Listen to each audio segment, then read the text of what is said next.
이 본문 말씀을 통해서 영의 사람, 영의 사람이란 제목으로 하나님의 말씀을 증거하겠습니다.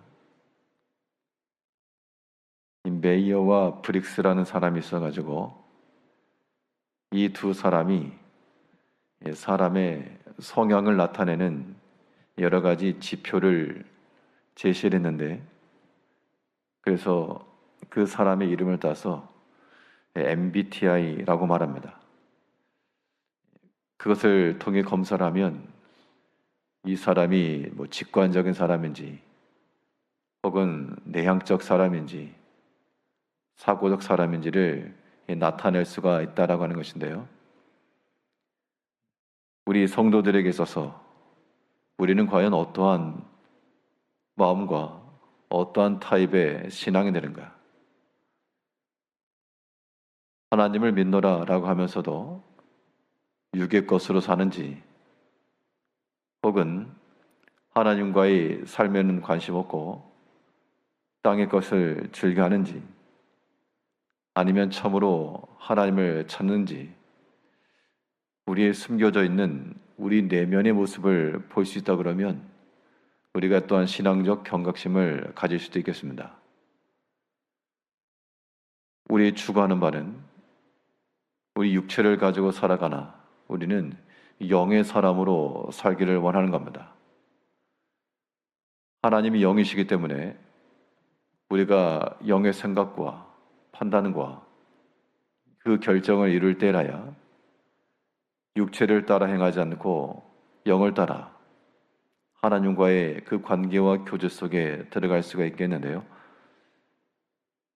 우리의 모든 삶 속에서 영의 것으로 생각하고 판단할 줄 안다는 것, 영의 사람으로 살아간다는 것, 어떠한 때 우리가 그러한 모습을 갖출 수가 있겠는가? 오늘 본문 말씀을 통해 살펴보게 되면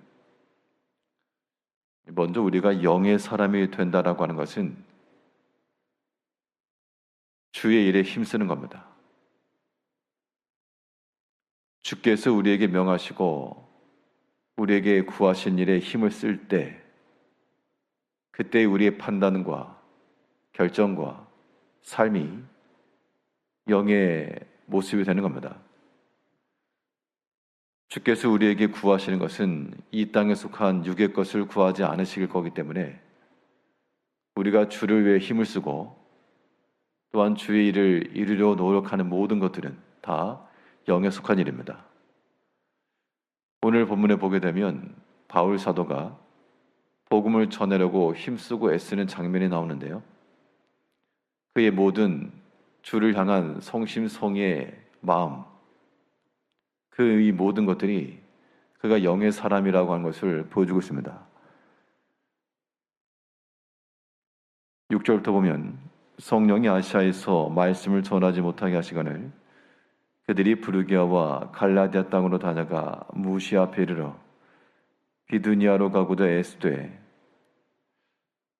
하나님의 영이 허락지 아니하셨으나 이 바울과 그 일행은 복음 전한 일에 힘을 썼고 또 그 비두니아 지역으로 가려고 애를 쓰고 노력을 했다는 겁니다. 힘쓰고 애쓰는 것 속에서 하나님께서 깨닫게 하시고 보게 하시는 겁니다.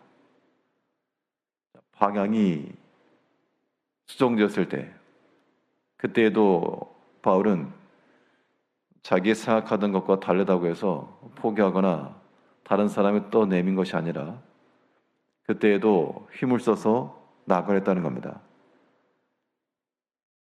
10절에서는 바울이 그 환상을 보았을 때 우리가 곧 마게도냐로 떠나기 힘쓰니, 그 상황이라고 하는 것이 저절로 되는 게 없어서 저절로 되는 것 같아도 힘쓰고 애쓸 때라야 되는 일이 많습니다. 우리 신앙적 모든 면에 있어서도 저절로 되는 게 아니라 아침 시간에도 힘쓰고 애써야 이 아침 시간을 지킬 수가 있을 것이고요. 우리 하나 앞에 엎드려 기도하는 모든 생활도 눈 감고 있으면 저절로 될 것 같아도 기도하려고 힘쓰고 애써야 기도 생활이 가능합니다.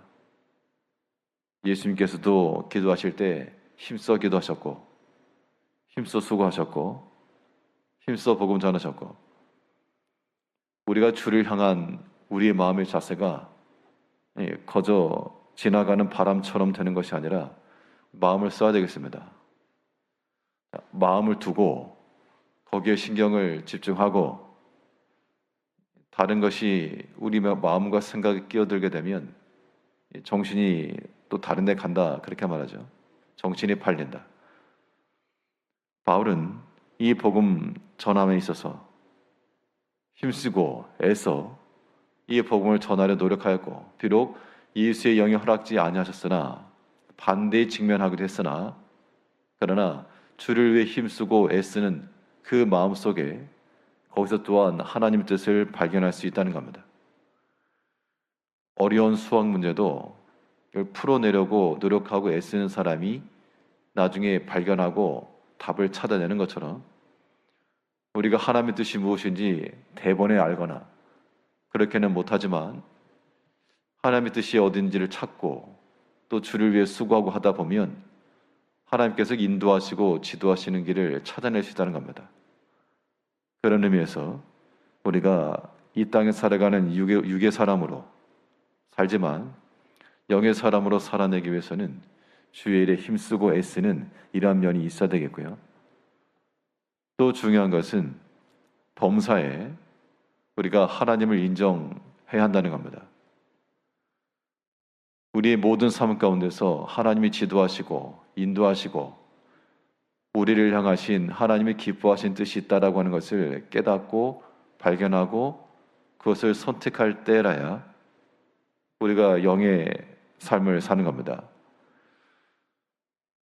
복음을 전하랬을 때 예수의 영이 허락지 않았는데, 반대로 그날 밤 환상 중에 한 마게도냐 사람이 와서 도와라, 그 장면을 보고는 이거 하나님의 뜻이다 라고 판단했다는 겁니다.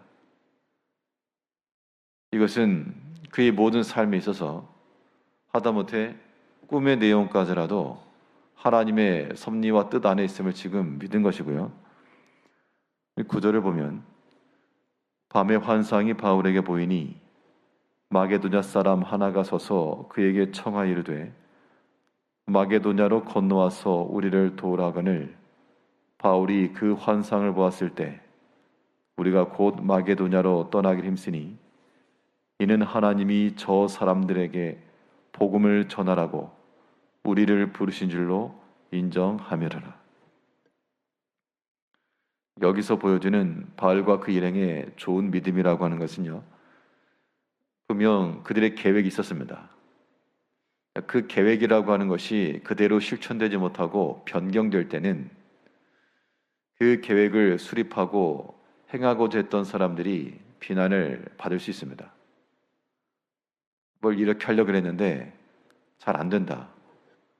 그러면 거기에 대한 책임도 따르고 또 주변에서는 한두 마디 말도 할 수가 있죠. 아, 그러게 진작 저렇게 하자고 하지 않았느냐. 이렇게 하면 안 된다고 하지 않았느냐. 그런 말이 당연히 나올 수가 있겠죠.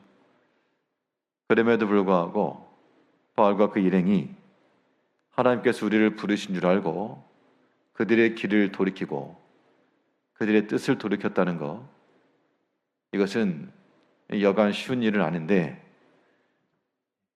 육을 따라 행하지 않고 하나님을 인정하고 자기가 자신이 잘못되었다는 것을 인정하는 것도 하나님을 인정하기 때문에 할 수 있는 겁니다. 그렇지 않으면 사람이 고집부리기 쉬운데요, 범사에 하나님을 인정해서 하나님의 뜻이 여기가 아니다 라고 판단되었을 때는 신속히 돌이키고 내가 하려고 했던 계획과 방향이 있어도 좀 사람들로부터 그러게 왜 그렇게 했느냐 이런 말이 들릴 수 있어도 우리가 주의 뜻을 따를 줄 알아야 한다는 겁니다.